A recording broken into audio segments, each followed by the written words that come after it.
요한일서 3장 18절부터 24절 말씀을 봉독하겠습니다. 마지막 절 봉독 끝나면 아멘 화답하고 자리에 앉기를 바랍니다. 제가 읽습니다. 자녀들아, 우리가 말과 혀로만 사랑하지 말고 행함과 진실함으로 하자. 이로써 우리가 진리에 속한 줄을 알고 또 우리 마음을 주 앞에서 굳세게 하리니, 이는 우리 마음이 혹 우리를 책망할 일이 있어도 하나님은 우리 마음보다 크시고 모든 것을 아시기 때문이라.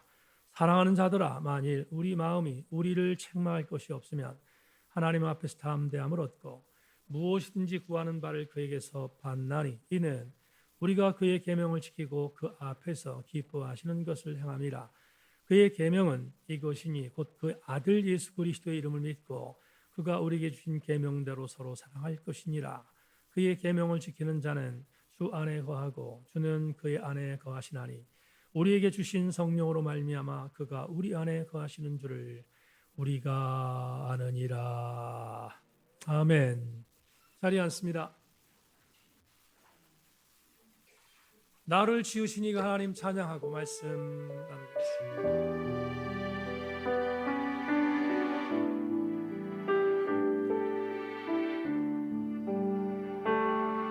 나를 지으신 이가 하나님,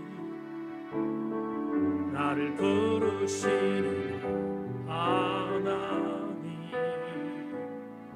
나를 보내신 이가 하나님, 나의 나 된 것은 다 하나. 아멘 아멘. 나의 달려갈 가도록 나의 마지막 하도록 나로 그 십자가 함께 하시니, 나의 나 된 것은 다 하나. 아멘 아멘. 한량 없는 은혜, 갚을 길 없는 은혜, 내 삶을 내어싸 하나님의 아멘. 나 주저함 없이 그 땅을 밟음고 나를 붙드시네. 하나, 우리 가사 생각하면 다시 한 번만 고백. 나를 지으시니가 나를 부르신 분도 하나님이십니다. 나를 부르시니가 하나님, 나를 내시니도 하나님, 나의 나 된 것은 다 하나. 아멘 아멘. 나의 달려갈 길 아가고 나의 마지막 다하도록 나로 그 십자가 함께 하시니, 나의 나 된 것을 선포하며 고백합니다. 한량없는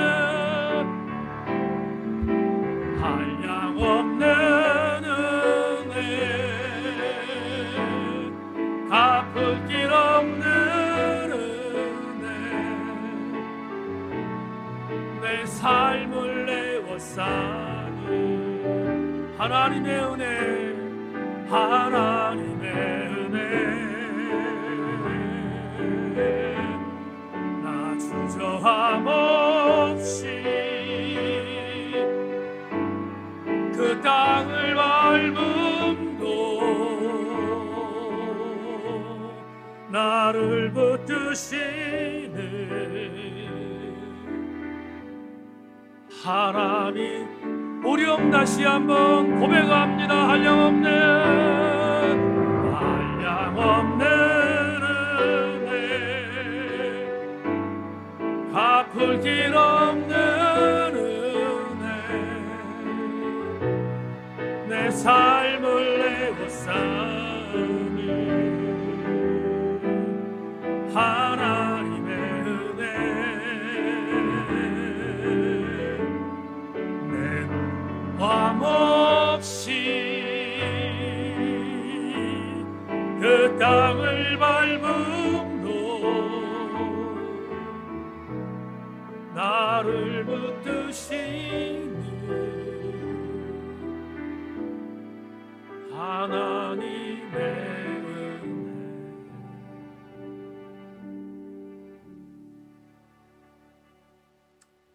오늘 7월의 두 번째 주일을 지키고 있는데 전반부를 생각해 봐도 은혜고 후반부에 기대할 하나님의 기대하심도 은혜입니다. 하나님 이탈하지 않고 은혜 안에 거하게 하여 주시옵소서. 말씀 듣겠습니다. 겸손하게 하시고 말씀 앞에 부들부들 떨게 하셔서 말씀이 우리를 접목하는 강력한 은혜가 임할 수 있도록 우리를 성령으로 사로잡아 주옵소서. 압도하는 성령님 오셔서 우리 교우들 만져 주시옵소서. 예수 그리스도 이름으로 기도하옵나이다. 아멘. 한 번 더 인사합니다. 말씀에 기도를 보십시다. 인사하겠습니다. 말씀에 기도를 보십시다. 요한일서 12번째 강의의 제목으로 흔들리지 않기 1이라는 제목을 갖고 이 본문을 중심으로 해서 여러분에게 오늘 첫 번째 말씀을 증거하겠습니다. 예상으로는 한 3주 정도 이 본문을 갖고 여러분과 함께 지속적인 은혜를 나누려고 합니다. 문장 하나 읽겠습니다. 여러분 참고하기를 바랍니다. 사랑한다는 것은 힘을 포기하는 것이다. 다시 한 번만. 사랑한다는 것은 힘을 포기하는 것이다. 2015년, 지금부터 9년 전에 밀란 쿤테라의 이 명저서 걸작을 읽었습니다. 참을 수 없는 존재의 가벼움이라는 이 책은 굉장히 중요한 책인데 이 책을 읽고 나서 받았던 교훈과 감동들이 얼마나 컸던지 지금도 생생합니다. 참을 수 없는 존재의 가벼움이라는 책에서 4명의 주인공이 나오는데 그 4명의 주인공 중에 제2그룹에 있는 남녀 주인공의 이름은 프란츠와 사비나입니다. 사비나라는 이 여성은 체코의 유능한 화가였습니다. 반면 그의 애인이었던 프란체는 스위스 출신의 지성적인 의사였습니다. 배경을 잠시 설명을 드린다면 1968년에 체코의 프라하의 봄을 여러분 아십니까? 동부 유럽에서 가장 먼저 민주화의 열풍이 불어왔던 체코가 무너지면 동유럽이 전부 다 무너질 것을 염려했던 소련이 군대를 주둔시켜서 무자비로 민주화의 사람들을 학살했습니다. 그리고 프라하의 봄은 물거품이 되었습니다. 이때 사비나는 자기의 조국이 민주화가 되지 못하는 불행한 상황을 바라보고 그는 막 살기 시작합니다. 막 살았다는 의미는 그녀가 체제에 저항하는 방법이라고 생각했고 그래서 그 막 사는 방법을 동원하여 사비나는 이 남자 저 남자에 대한 편력이 생겼습니다. 그러던 어느 날 스위스 출신의 인텔리 의사였던 프란체를 만났습니다. 그리고 그 남자와 함께 사랑을 나누기 시작합니다. 그런데 서로의 상황은 다르지만 프란체는 막 사는 사람이 아니었습니다. 그는 대단히 모범적인 의사였고 다만 자기가 갖지 못했던 것이 있을 것처럼 여겼던 사비나를 애인으로 삼아 함께 교제한 것입니다. 하지만 사비나는 성적인 방탕과 성적인 여러 가지의 욕구들을 무분별하게 프란츠에게 요구합니다. 어느 날 사비나가 본인이 살았던 방법으로 프란츠를 요구합니다. 프란츠에게 자기를 사랑해 달라고 하는 내용에 대한 부분이 너무 자유분방한 모습으로 사랑을 요구합니다. 그러자 이런 사랑 요구에 힘들어하던 프란츠가 사비나에게 이렇게 한마디를 던졌습니다. 사랑한다는 것은 힘을 포기하는 것이다.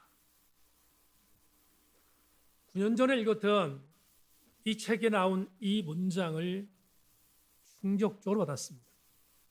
그리고 저는 목사이기에 이 문장에 매료되어 목회의 현장 안에서 이건 정말 중요하겠구나 생각해서 이 방법을 갖고 목회하려고 노력했습니다. 사랑한다는 것은 갖고 있는 힘을 포기하는 것이다. 한번 생각해 보십시다. 내가 누군가를 사랑합니다. 근데 그 사랑이 힘이 전제된다면 그건 사랑이 아닙니다. 폭력이지. 아내와 연애 시절 미션이라는 영화를 본 적이 있습니다. 굉장히 오래된 영화였는데 파라과이 중심의 이구아스 폭포 밑에 있는 원주민들을 포르투갈과 스페인에서 공격합니다. 왜 공격하냐면 이미 스페인 지역에 선교사로 파송됐던 캐톨릭 신부가 그 굉장히 아름다운 낙원과 같은 교회를 만들고, 여러분 잘 아시는 넬라 판타지아라는 유명한 음악이 배경이 되는 그런 정말 지상 낙원과 같은 장소를 만들었는데, 그런데 스페인이 포르투갈로 넘어갑니다. 포르투갈이 스페인에서 파송된 수많은 선교사들을 그 땅에서 물러나라고 요구합니다. 어쩔 수 없이 그 이과수에 있는 가브리엘 신부와 더불어 만들었던 교회는 철수되어야 하는 입장이었습니다. 그런데 가브리엘 신부에게 훈련받았던 다혈질적인 수사 멘도사가 우리가 이대로 물러설 수 없습니다. 싸웁시다. 그리고 원주민들에게 말도 안 되는 무기를 들려서 싸움에 임하자고 독려합니다. 결국 포르투갈의 엄청난 군대에 짓밟히고 그 지상당과 같은 엄청났던 교회는 와해됩니다. 영화 속에 잊어지지 않는 문장이 하나 있는데, 멘도사가 자기의 스승과 같은 가브리엘 신부에게 우리도 힘은 힘으로, 폭력은 폭력으로 맞서야 되는 것이 마땅하다고 말할 때 가브리엘이 멘도사에게 했던 말, 힘이 정의라면 사랑이 설 자리가 없어집니다. 이 문장 잊어지지가 않습니다. 비록 포르투갈의 총칼에 의하여 순교당했지만 십자가를 앞들고 순교를 당한 가브리엘 신부를 바라보면서 이게 기독교적인 사랑이다라고 생각했던 것이 생생합니다. 여러분, 오늘 18절을 보십시다. 오늘 18절 유명한 구절이 나옵니다.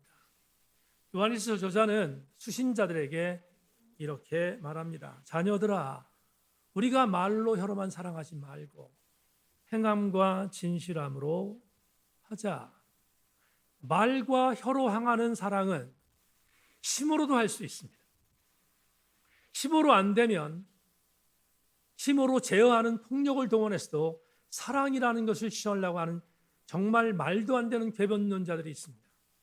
반면 행함과 진실함으로 사랑하는 자는 힘을 버리고 주님이 향하셨던 아가페의 사랑으로 사랑하는 자들인 것을 요한 1서 저자는 수신자들에게 전하고 있습니다. 저는 오늘부터 이 본문을 통해서 중요한 본문인데 이 본문을 통해서 한 3주 정도 설교의 제목처럼 적어도 사랑하는 것에 대한 전제를 갖고 그리스도인들이 흔들리지 않으려면 어떻게 살아야 할 것인가를 여러분과 함께 몇 주 동안 나눠볼까 합니다. 지금부터 본문으로 여행을 떠나겠습니다. 19절부터 20절을 자막에 나와 있는 문구를 보며 함께 읽겠습니다.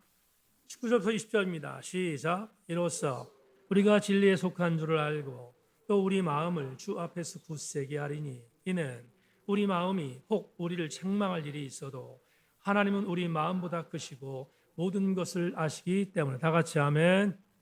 이 구절을 보면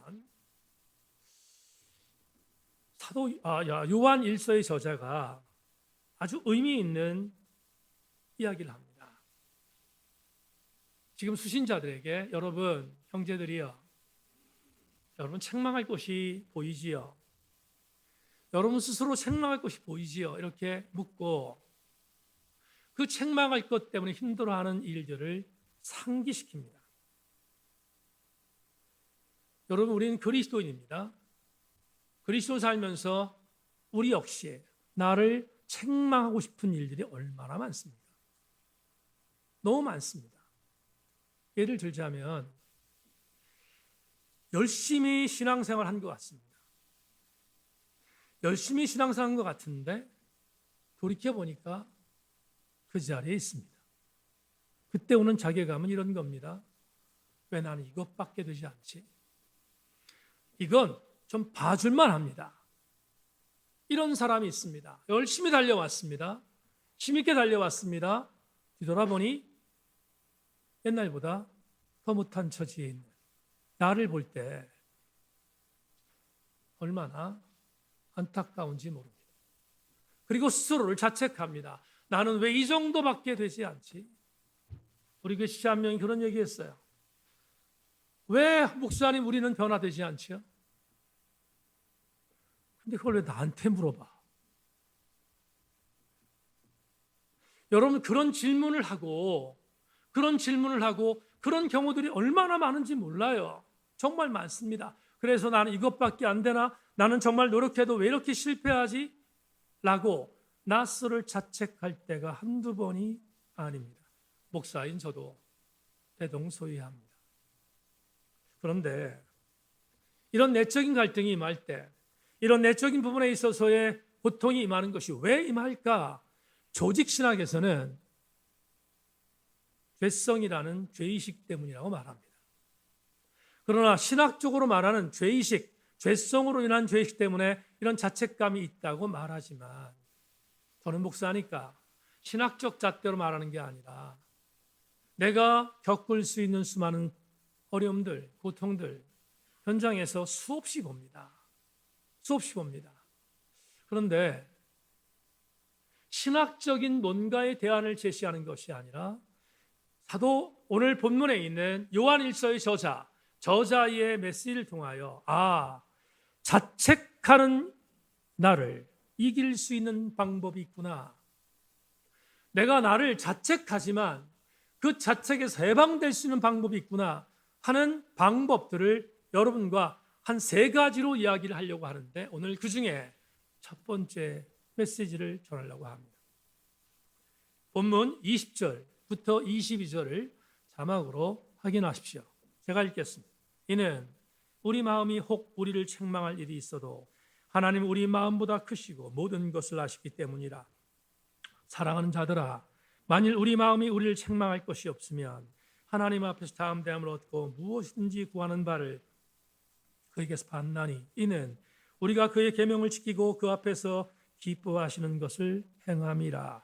21절과 22절을 다음 주에 보겠습니다. 그 다음 주에 2주 동안 볼 것입니다. 그런데 오늘 3가지의 흔들리지 않을 수 있는 방법, 자책감에서 해방할 수 있는 방법 3가지 중에 오늘 첫 번째 20절에 있는 내용을 갖고 여러분에게 내 말을 전하려고 합니다. 20절만 다시 한번 읽겠습니다. 제가 이는 우리 마음이 혹 우리를 책망할 일이 있어도 하나님 우리 마음보다 크시고 모든 것을 아시기 때문이다. 다 같이 아멘. 여러분 보십시다. 나는 나를 책망할 때가 있습니다. 나는 왜 이것밖에 기도하지 않지라고 영적인 우울감에 빠질 때가 있습니다. 그런데 이런 영적인 우울감이나 자책감에서 해방되며 흔들리지 않을 수 있는 방법이 있다. 그게 오늘 20절 후반절에 있는데 자막 보겠습니다. 2부 예배자로 나오신 교우 여러분, 영적인 자책감에서 이길 수 있고 흔들리지 않는 방법은 첫 번째로 오늘 요한일서 저자가 우리에게 권면한 그대로 하나님이 나보다 나를 더 잘한다는 믿음을 갖기를 주의 이름으로 소망합니다. 나보다 나를 더 잘하시는 주님, 그 주님을 믿을 때 우리는 자책감에서 흔들리지 않고 해방될 수 있습니다. 주님이 이 강덕을 더 잘한다 라는 믿음을 가지면 상황에 굴복하지 않습니다. 여러분, 시인이 고백했던 시편 139편은 아주 유명한 시입니다. 시인의 노래를 한번 들어보시겠습니까? 여호와여, 주께서 나를 살펴보셨으므로 나를 아시나이다. 주께서 내가 앉고 일어섬을 아시고 멀리서도 나의 생각을 밝히 아시오매 나의 모든 길과 내가 눕는 것을 살펴보셨으므로 나의 모든 행위를 익히 아시오니 여호와여, 내 혀의 말을 알지 못하는 것이 하나도 없으시니이다. 보십시다. 시인의 노래를 들으셨습니다. 그분은 내가 앉고 일어섬을 아신다고 말합니다. 시인의 고백을 들으면서 내가 눕는 것, 내가 길을 갈 때 나의 삶의 모든 것들을 파악하시는 하나님, 그 하나님을 믿는데 어떻게 좌절할 수 있겠습니까? 어떻게 우리가 넘어질 수 있겠습니까? 아니, 넘어져도 일어설 수 있는 것입니다. 뒤돌아보겠습니다. 코로나가 시작되고 3년 동안 교회를 무차별적으로 공격할 때 교회는 모이기도 힘들었습니다. 그런데 그때 우리 교우들 코로나19 때 정말로 천재지변과 같은 엄청난 고통이 있을 때 목사는 무엇을 해야 할까 생각했습니다. 그리고 생각해낸 것이 욥기 강해였습니다. 이 중에 상당수의 많은 교우들은 코로나19 시절 한 2년 6개월 동안 욥기 강해를 함께 참여하신 교우들이 있습니다. 욥기 강해를 시작할 때 첫 번째 강해 때 이렇게 말씀드린 적이 있습니다. 두 가지. 여러분, 앞으로 욥기 강해를 언제가 될지 모르지만 지속할 것인데 이미 갖고 있는 선입관을 버리셔야 합니다. 첫째, 욥은 무조건 착한 사람. 그를 대적했던 친구들 엘리바스와 빌닷과 소발 그리고 젊은 변사 엘리오까지 이들은 나쁜 놈들. 이라고 이미 학습되어져 있는 욥기에 대한 전통적인 해석에서 생각을 바꾸십시오가 첫 번째였습니다. 두 번째, 우린 욥이 완전한 의인이라고 배웠습니다. 성경에 있기 때문에 그렇습니다.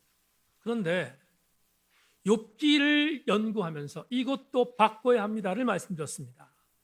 욥은 완전한 자라고 성경은 말하지만 분명히 말하지만 욥은 흠이 없거나 티가 없던 자가 아니었어요.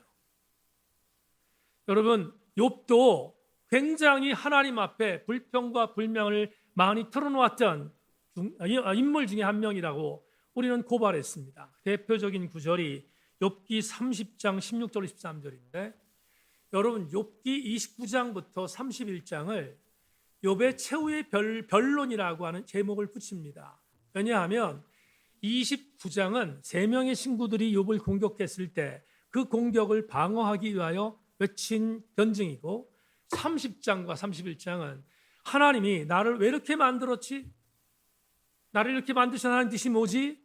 하는 것에 대하여 변증하며 하나님께 항의하는 장면이 30장과 31장인데 그 중에서도 30장은 하나님께 대한 항의가 가장 강력했던 문장입니다. 여러분에게 그 대표적인 신뢰 하나를 읽겠습니다. 욥기 30장 16절 23절 자막 보십시오. 이제는 내 생명이 내 속에 누구니 환난 날이 나를 사로잡음이라. 밤이 되면 내 뼈가 쑤시나 나의 아픔이 쉬지 아니하는구나. 그가 큰 능력으로 나의 옷을 떨쳐버리시며 나의 옷깃처럼 나를 휘어잡으시는구나. 하나님이 나를 진흙 가운데 던지셨고 나를 티끌과 재같게 하셨구나. 내가 주께 부르짖으나 주께서 대답하지 아니하시오며 내가 섰사오나 주께서 나를 돌아보지 아니하시나이다. 주께서 돌이켜 내게 잔혹하게 하시고 힘있는 손으로 나를 대적하시나이다. 나를 바람 위에 들어 불러가게 하시며 무서운 힘으로 나를 던져버리시나이다. 내가 아나이다. 주께서 나를 죽게 하사 모든 생물을 위하여 정한 집으로 돌려보내시리이다. 여러분 무섭지 않습니까? 욥이 하나님께 대하여 묵묵부답하며 취한 자도 하나님이시니 가져가는 자도 하나님이시다. 주신 자도 하나님이시니 뺏어간 자도 하나님이라고 말했던 정말 그렇게 순결하고 순수했던 욥이었는가? 지금 16절부터 23절 말씀을 보니까 무섭습니다. 욥이 하나님께 뭐라고 대듭니까? 이렇게 대듭니다. 하나님, 내가 밤마다 내가 뼈가 쑤셔서 아픕니다. 내가 내 생명이 녹아내리는 고통이 있습니다. 이걸 누가 주셨습니까? 하나님이 주지 않았잖아요. 하나님이 주신 장본인입니다. 하나님 책임지십시오. 어디 그뿐입니까? 이렇게 말합니다. 욥이 하나님, 내가 하나님 앞에 부르짖었습니다. 내 고통을 나사가 달라고 내 고통을 멈춰달라고 부르짖었습니다. 근데 하나님은 나에게 이 기도에 대해 들은 척도 안 했습니다. 한 발 더 나갑니다. 이렇게 하나님, 결국 하나님 나를 죽여버렸습니다. 얼마나 무섭습니까? 욥이 하나님께 한 걸 안 했다고요? 얼마나 엄청난 걸 했든지 아십니까? 불만, 불평 하나님께 했습니다. 욥이 했어요. 하나님이 듣고 계셨습니다. 하나님 듣고 계셨는데 이게 30장에 있습니다. 그런데 31장부터 30장까지 하나님 나타나지 않아요. 침묵하세요. 그러다가 마지막 38장에 하나님이 드디어 욥 앞에 나타나십니다. 드디어 욥에게 나타납니다. 하나님이 38장에서 욥이 공격하고 불평하고 불만했던 모든 것들을 드셨던 주님께서 욥에게 몇 가지를 질문하십니다. 여러분 욥기 38장 1절로 11절은 유진 피터슨의 메시지 번역으로 읽겠습니다. 여러분 자막 보십시오. 어찌하여 너는 잘 알지도 못하는 말을 하느냐? 정신 차려라요. 일어서거라. 똑바로 서라. 몇 가지 물어볼 테니 제대로 대답하여라. 내가 이 땅을 창조할 때 너는 어디 있었느냐? 내가 아는 것이 그렇게 많다니 어디 말해보아라. 누가 땅의 크기를 정하였느냐? 내가 모를 리가 없겠지. 누가 그것을 설계하고 치수를 정했느냐? 새벽 별들이 일제히 노래하고 모든 천사들이 소리 높여 찬양할 때 땅의 주는 어떻게 놓였으며 그 주춧돌은 누가 놓았느냐? 아기가 태를 열고 나오듯 바닷물이 터져 나올 때 누가 그것을 감독하였느냐?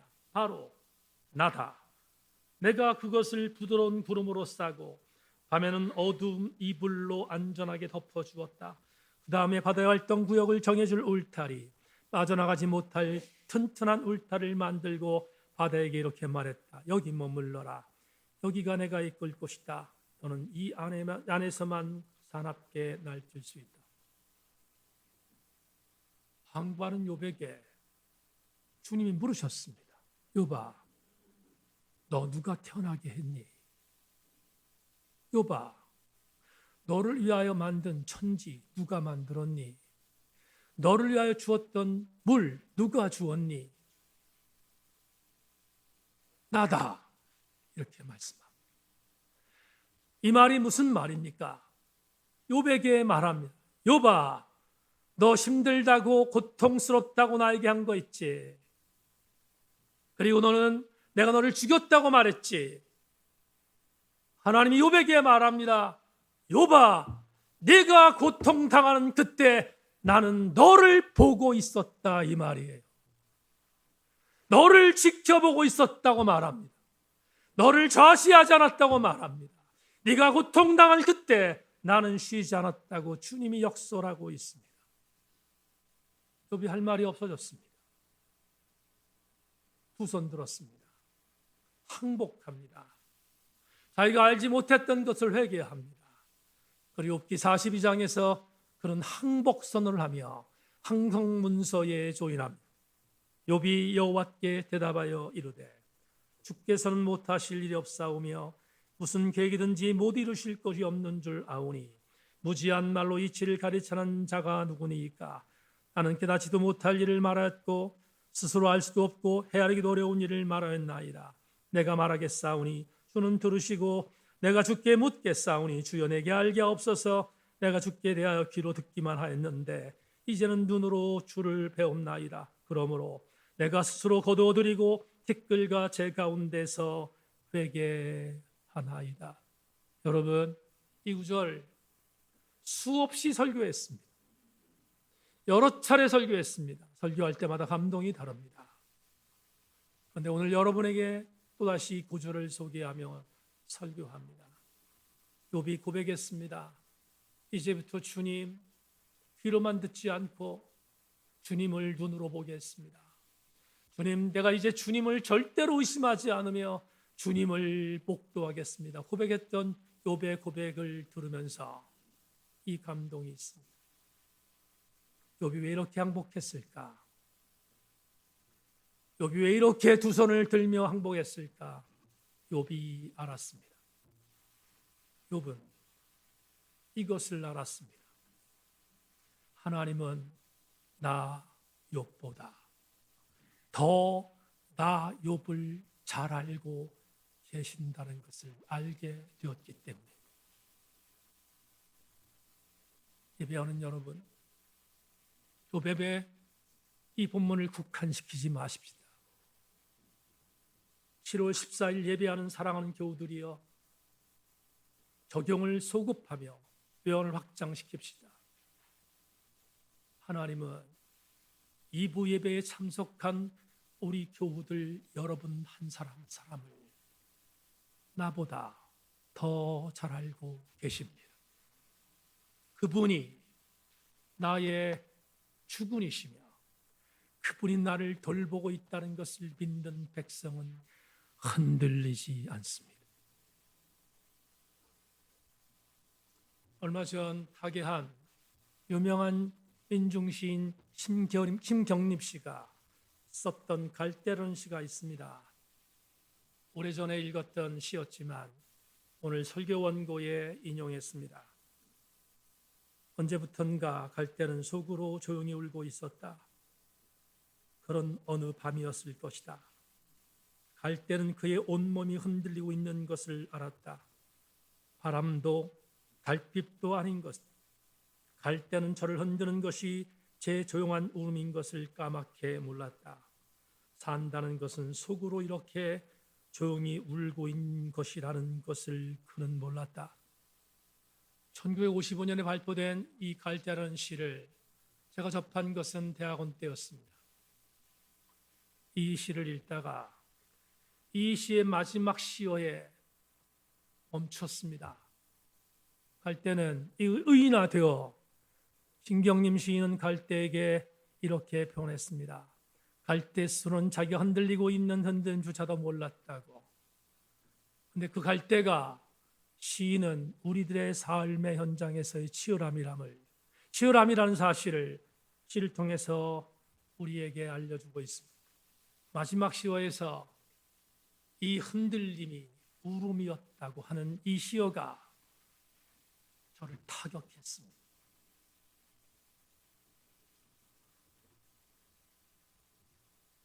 여러분에게 솔직히 고백합니다. 저는 목회의 여러 분야 중에서 신방의 목숨을 건 목사는 아닙니다. 코로나가 있기 전에는 그래도 직접 신방에서 함께 은혜를 나눈 적이 많았지만 코로나가 직격하면서 그마저도 할 수 없는 상황이 됐습니다. 그래서 제가 했던 방법이 있습니다. 그러자 내가 교우들을 신방하는데 교우들의 현장을 직접 갈 수 없으니까 내가 마음으로 신방하자. 눈을 감았습니다. 눈을 감고 미안합니다. 직접 호명해서 호명한 사람은 호명된 사람 한 사람이 아니라 우리 전부라고 믿으시면 됩니다. 우리 전부라고 믿으시면 됩니다. 눈을 감고 이렇게 신방합니다. 지금 시간을 봤습니다. 우정주 장로님이 지금 가게에 있겠네. 손님이 오셨네. 손님이 왔는데 물건을 파는데 깎아달라고 막 소리치네. 기분이 별로 언짢지만 우장로님이 깎아줌으로 장사를 마쳤어요. 또 손님이 왔네. 근데 이 손님은 입이 거칠어 등등등. 그래서 장사하는 사람 마음을 속상하게 합니다. 꾹 참습니다. 참고 또 물건을 팝니다. 자, 이렇게 생각합니다. 하나님, 얼마나 삶이 버거울지 장로님을 붙들어 주시기를 원합니다. 삶이 치열한데 힘들지 않게 해주십시오. 기도합니다. 한번 기도하고 이번에는 어떤 권사님에게 갑니다. 진짜 갔어요. 거짓말이 아니라 진짜 가서 그 권사님을 위해서 기도합니다. 똑같이 한무기 권사님 무거운 걸 들고 있네. 얼마나 힘들까? 등등등. 주님, 현장이 치열한데 아프지 않게 해주십시오. 이번에 집사님 댁에 왔습니다. 사랑하는 집사님, 허리도 안 좋은데 하나님 붙들어 주셔야 되지 않겠습니까? 적절하게 하나님 사람도 보내주시고 하나님께서 만들어 주십시오. 힘들지 않게 해주십시오. 라고 화살 기도합니다. 이렇게 모든 성도들을 돕니다. 쓰러지지 않게 하시옵소서. 하나님 넘어지지 않게 하여 주옵소서. 혹여 상처당하지 않게 하여 주옵소서. 하나님 이런 여러 가지 일들을 경험하지만 아무리 그래도 일어날 수 있도록 힘을 허락하여 주시옵소서라고 기도하고 신방을 마칩니다. 인정하든 인정하지 않든 사랑하는 교우 여러분, 담임 목사의 기도가 여러분에게 힘이 되기를 주의 이름으로 소망합니다. 그런데 말입니다. 어찌 이 목사의 신방과 비교할 수 있습니까? 저와 여러분이 있는 하나님은 저와 여러분의 현장을 나보다도 더 잘 알고 계신다니, 이 얼마나 엄청난 은혜이며 감사입니까? 우리 주님은 졸지 않으십니다. 왜냐하면 여러분을 아시기 때문입니다.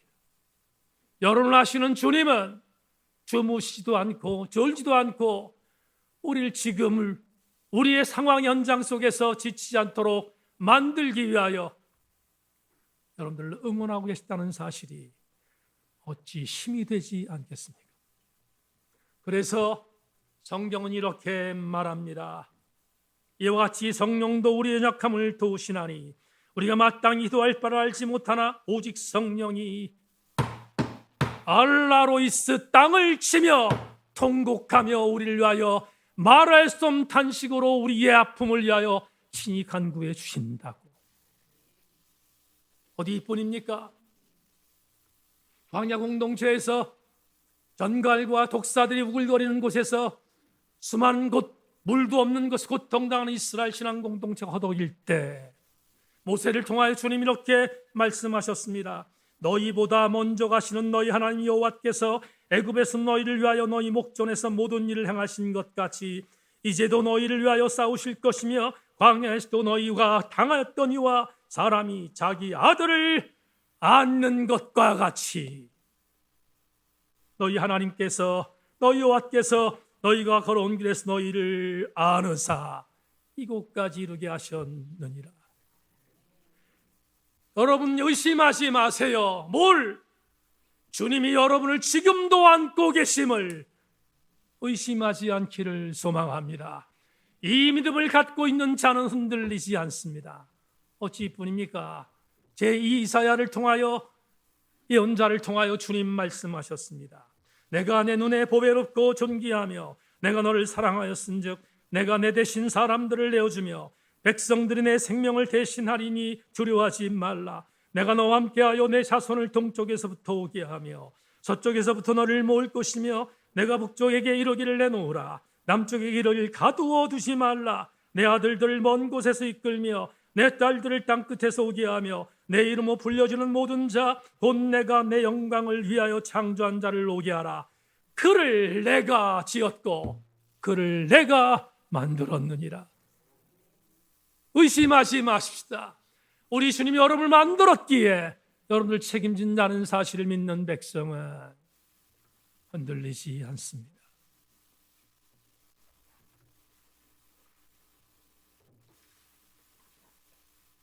우량터 이야기 마당을 읽으셨습니까? 시급했습니다. 김하는 권사님에게 갑자기 무슨 일이 생겼나? 영주가 다시 병원에 입원했나? 불과 30초 정도였는데 앞으로 이미 집사님은 먼저 밝혀요. 담임 목사한테 30 동안 괴롭히지 말고. 근데 말입니다. 그 30초가 정말 힘들었지만 집사가 목사님 옥수수 드리러 왔어요 라고 말하는데 아십니까? 춤추고 싶었던 마음. 목사가 여러분을 응원하고 여러분을 위해서 기도하는 것도 힘인데 하물며 우리 주군이신 하나님께서 여러분보다 여러분을 더 잘 아시니 이거보다 큰 위로가 어디 있겠습니까? 위로를 붙드는 자 흔들리지 않습니다. 절대로 흔들리지 않을 것입니다. 우리 모든 교우들이 이 은혜 안에 사로잡힐 수 있기를 주님의 이름으로 소망합니다. 말씀 맺겠습니다. 김기성 목사님이 은퇴하며 쓴 고백의 언어들이라는 책에서 귀한 촌철살인의 문장을 남겼습니다. 영성이 깊어지면 채권의식은 줄어들고 채무의식이 커집니다. 왜냐하면 갚을 사랑이 많아지기 때문입니다. 선포합니다. 우리 하나님은 나보다 나를 더 잘 알고 계시기에 우리에게 하나님의 은혜를 주셨고 나보다 나를 더 잘 아시기에 은혜를 여전히 줄 것이며 앞으로도 우리는 그 은혜를 받게 될 것입니다. 그렇다면 이 은혜 안에 있는 자는 한 가지 명심해야 할 것이 있습니다. 우리도 사랑에 빚진 자로 흔들리지 말고 살아야 되지 않겠습니까? 세인교회 성도들 모두가 흔들림이 없는 영성으로 사랑에 빚진 자들을 위하여 말과 혀로 사랑하는 것이 아니라 행함과 진실함으로 사랑하는 흔들림이 없는 하나님 백성들 되기를 주님의 이름으로 축원합니다.